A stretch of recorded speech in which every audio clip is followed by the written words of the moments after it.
সাধারণত হয় কি, মেয়েদের ব্যাগটা বড় হয়, ছেলেদের ব্যাগটা ছোট হয়। এখানে ব্যতিক্রম দেখছি।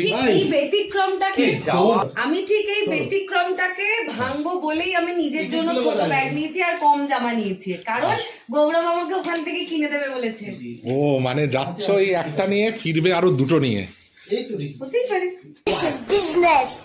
আমার জন্য কি নিয়ে আসবে বলো? ও আচ্ছা, থাইল্যান্ড যাচ্ছ আমার জন্য, মানে তুমি আমার বৌদি, তুমি আমার দিদি, কি আনছো? চেষ্টা করব মেয়ের নাম্বার নিয়ে আসার। ভাই আমি এখন ইন্টারন্যাশনাল লোক, মেয়ের নাম্বার নিয়ে আসার পর আমি তাকে গার্লফ্রেন্ড বানাবো, মানে ইন্টারন্যাশনাল গার্লফ্রেন্ড। একদম। কত দাম বলো তো? ভাই আমার কাছে কিন্তু ইন্টারন্যাশনাল গার্লফ্রেন্ড আছে। প্রিন্ট টিকিটই দেখাতে হবে। ওখান থেকে আমার জন্য কি আনবে? দেখি ওখানে গিয়ে কি পাই, খারাপ কোনো জিনিস পেলে ওটাই নিয়ে আসবে। আমি বলবো কি? আমাকে বলতে দেবে কি? হ্যাঁ বলো। এক ধরনের খেলনা যেটা তোমার কাজে লাগবে এখন। ধুর।